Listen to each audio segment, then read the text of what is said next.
Hello friends, आज के video में डिस्कस करने जा रही हूँ क्लास 10th की बुक जो है फर्स्ट फ्लाइट, उसका last chapter the proposal chapter 9, जिसे लिखा है एंटोन चेखोव ने। रशियन प्लेराइट थे। उनका जन्म हुआ 29 जनवरी 1860 को और मृत्यु हुई 15 जुलाई 1904 को। इस चैप्टर के अंदर उन्होंने एक वन एक्ट प्ले हमारे सामने प्रस्तुत किया है, जिसमें कि मैरिज प्रपोजल लेकर के एक लड़का जब लड़की के घर पर जाता है तो किस तरीके से कॉमिक सिचुएशन क्रिएट करते हैं वो अपने झगड़ों के जरिए, और झगड़े अंत नहीं होते परंतु एक बेनिफिट को देख करके शादी के लिए आगे बढ़ने का प्रयास किया जाता है। तो उसी चीज को इस चैप्टर के अंदर बताया गया है। चैप्टर शुरू करने के पहले राइटर हमें रशियन वेडिंग की जानकारी देते हैं और बताते हैं कि रशियन वेडिंग सेरेमनी जो होती है वो काफ़ी सिंपल होती है। केवल रिंग्स की जरूरत होती है और ब्राइड की ड्रेस, कार एंड रिसेप्शन का अरेंजमेंट करना होता है। रिसेप्शन का खर्चा पहले के समय में ब्राइड की फैमिली पर होता था, परंतु आजकल के समय में ये होने लगा है कि दोनों परिवार मिलकर के इस खर्चे को उठाते हैं।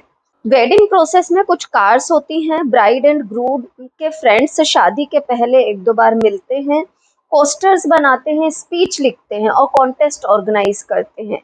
जब ग्रूम आता है ब्राइड को रजिस्ट्रेशन के लिए ले जाने के लिए, तो उसे ब्राइड के फ्रेंड्स के कुछ सवालों का टास्क का काम करना होता है, कुछ सवालों का जवाब देना होता है। कुछ टास्क जो फ्रेंड्स देते हैं उन्हें करना होता है। अगर वो टास्क गलत कर देता है, जवाब गलत देता है, तो फिर उसे कैश में कुछ पैसा ब्राइड के फ्रेंड्स को देना होता है, तब कहीं जाकर के उसे उसकी दुल्हन तक पहुंचने का रास्ता मिलता है। कुछ इस प्रकार की सिचुएशन होती है रशियन वेडिंग के अंदर। मैरिज रजिस्ट्रेशन जब हो जाता है उसके बाद कपल पूरे शहर का एक टूर करते हैं 1-2 घंटे का, और फिर रिसेप्शन के लिए लौट आते हैं। कपल के लिए टोस्ट्स के साथ रिसेप्शन शुरू हो जाता है। रिलेटिव्स उन्हें विश करने के लिए कुछ कहते हैं। फिर ग्रूम को ब्राइड को किस करने की परमिशन दे दी जाती है। तभी ब्राइड को गायब कर दिया जाता है जबकि सब पार्टी को एंजॉय कर रहे होते हैं। ग्रूम को ब्राइड को ढूंढने के लिए ब्राइड के फ्रेंड्स को फिर कुछ पे करना होता है। ब्राइड के शूज भी चुरा लिए जाते हैं। इनका पेमेंट भी ग्रूम को देना पड़ता है। तो काफी एंजॉइंग और फनी सा एटमॉस्फेयर होता है एक रशियन वेडिंग में। ये तो हुआ रशियन वेडिंग का एटमॉस्फेयर जो कि हमें इस चैप्टर के अंदर बताया गया है। उसके बाद वो स्टोरी के बारे में हमें थोड़ी जानकारी देते हैं। जो हमारा वन एक्ट प्ले है, इसकी स्टोरी जो है, इसका ओरिजिनल टाइटल था अ मैरिज प्रपोजल। ये एक वन एक्ट प्ले है बाय एंटोन चेखोव। 1888-89 में इसे लिखा गया था। इसमें अमीर परिवारों के आपस में रिश्ते बनाने की टेंडेंसी को दिखाया गया है। इवान लोमोव एक अमीर लड़का है और पड़ोसी है स्टीफन चुबुकोव का, और उनके घर पर आता है वो उनकी बेटी नतालिया जो कि 25 साल की है, उसका हाथ मांगने के लिए। पर तीनों ही बड़े झगड़ालू प्रवृत्ति के हैं। ये प्रपोजल इनके छोटे छोटे झगड़ों के कारण खतरे में पड़ जाता है, परंतु फिर तीनों अपने आर्थिक फायदे को देखते हुए इस प्रपोजल को आगे बढ़ाने का निर्णय करते हैं। और यहाँ पर हमारा एक्ट खत्म होता है। प्ले की स्टार्टिंग जब होती है तो हमें दिखाया गया है कि लोमो बहुत अच्छे वस्त्र पहन करके चुबुकोव के पास आता है। चुबुकोव सोचता है कि कहीं लोमो उससे कुछ पैसे वैसे उधार तो लेने नहीं आया, पर जब लोमो कहता है कि वो उसकी बेटी नतालिया का हाथ मांगने आया है तो चुबुकोव बहुत खुश हो जाता है। लोमो मानता है कि नतालिया उसके लिए हर तरह से बेस्ट है। लोमो 35 का है। उसे पाल्पिटेशंस या घबराहट के कारण वो बेहोश हो जाना, जी घबराना, चक्कर आना, इस तरीके की समस्या है। उसे स्लीप में से रिलेटेड कुछ प्रॉब्लम्स भी है। इतने में नतालिया आ जाती है और दोनों बातें करने लगते हैं। बातें करते करते ऑक्सन मिडोज की बात चलती है जो कि लोमो कहता है उसके हैं।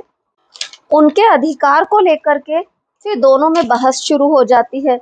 नतालिया इन्हें अपना बताती है और लोमो कहता है कि उसके पास अधिकार से संबंधित सारे डॉक्यूमेंट्स है। बात इतनी बढ़ जाती है कि नतालिया लोमो के परिवार को अब्यूज करने लगती है। अब जब ये सिचुएशन बनती है थोड़ी सी तनाव भरी, तो लोमो को घबराहट होने लगती है। नतालिया उसे डांट देती है और कहती है कि तुम्हारे घर जाओ, वहां पर जाकर के चीखो चिल्लाओ। दोनों लड़ रहे होते हैं तभी चुबुकोव आ जाता है। जब चुबुकोव लोमोव को शांत रहने को कहता है तो वो और नाराज हो जाता है। लोमोव मामले को कोर्ट तक ले जाने पर आ जाता है और एक दूसरे के परिवारों पर आरोप लगाने लगते हैं। इसी बीच होता यह है कि लोमोव की पाल्पिटेशंस बहुत ज्यादा बढ़ जाती है और वो जाने लगता है। चुबुकोव भी उसे फिर कभी ना आने को कह देता है। चुबुको और नतालिया उसके जाते ही उसे कोसने लगते हैं। फिर जब चुबुको कहता है कि वो नतालिया को प्रपोज करने आया था तो नतालिया चिल्लाने लगती है। चुबुको कहती है कि उसे तुरंत लाए और चुबुको मजबूर होकर के लोमोव के पीछे दौड़ता है उसे वापस लाने के लिए। लोमोव से नतालिया माफी मांगती है और कहती है कि उनके बीच ज्यादा ही बहस हो गई और वो किसी और विषय पर बात करने का निर्णय करते हैं। लोमोव अपने डॉग के बारे में बात करने लगता है। अब बात डॉग पर शुरू हुई है तो ये भी फाइट में बदल जाएगी और वो अपने कुत्ते का नाम बताता है गैस। नतालिया और उसके बीच में अब अपने कुत्तों को लेकर के बहस होने लगती है। नतालिया कहती है कि उसका डॉग जो स्क्वीजर है वो बेस्ट डॉग है, जबकि लोमोव कहता है कि नहीं, मेरा डॉग गैस सबसे प्यारा और बेस्ट कुत्ता है। दोनों की बहस सुनकर के फिर चुबुकोव आ जाता है। लोमोव को फिर पाल्पिटेशंस होने लगती है। हमें हंसी आती है इन सिचुएशंस को देख करके। चुबुको भी नतालिया के फेवर करने लगता है। लोमो और चुबुको एक दूसरे को गालियां देने लगते हैं। लोमो का दिल बहुत तेज तेज धड़क रहा है, उसकी घबराहट बढ़ जाती है। वो एक आर्म चेयर पर गिर जाता है। वो से जब वो गिर जाता है तो दोनों पिता पुत्री डर जाते हैं, सोचते हैं कि शायद लोमो मर गया। चुबुको उसे पानी पिलाने की कोशिश करता है। लोमो को होश आने लगता है। लोमो के होश में आने पर चुबुको और नतालिया गहरी सांस लेते हैं या शांति से भरी एक सांस लेते हैं। चुबुको उन दोनों का हाथ एक दूसरे के हाथ में थाम देता है और जल्दी से उन दोनों को शादी कर लेने को कहता है। नतालिया और लोमोव एक दूसरे का हाथ थाम लेते हैं। पर डॉग्स पर बहस अभी भी कंटिन्यू है। चुबुको शैंपेन शैंपेन कह करके उनके इस बात को रोकने की कोशिश करता है और यहीं पर प्ले एंड हो जाता है। प्ले में ये जो झगड़ा इन दोनों का बताया गया है और इस झगड़े के बावजूद जबकि वो एक दूसरे की फैमिलीज तक पर आ रहे हैं, एक दूसरे को गालियां देते देते, अंत में दोनों डिसाइड करते हैं कि हाँ शादी करनी है। और शादी करने का एकमात्र रीजन ये है कि दोनों एक दूसरे की जो आर्थिक संपत्ति है उस पर ध्यान दे रहे हैं और फिर शादी के लिए हाँ कर रहे हैं। तो यहाँ पर मेरा इस चैप्टर का समरी पार्ट कंप्लीट होता है। चैप्टर की समरी और इसका एक्सप्लेनेशन अगर मेरा अच्छा लगा हो तो वीडियो को लाइक करें, चैनल को लाइक, सब्सक्राइब और शेयर जरूर करें। यहाँ पर फर्स्ट फ्लाइट बुक भी मेरी कंप्लीट होती है। फर्स्ट फ्लाइट के बाद में दूसरी बुक के जल्दी ही आप लोगों को वीडियोस डालना शुरू करूंगी। इसके अलावा भी कोई चीज़ आप लोगों को पढ़नी है तो कमेंट बॉक्स में कमेंट डालें।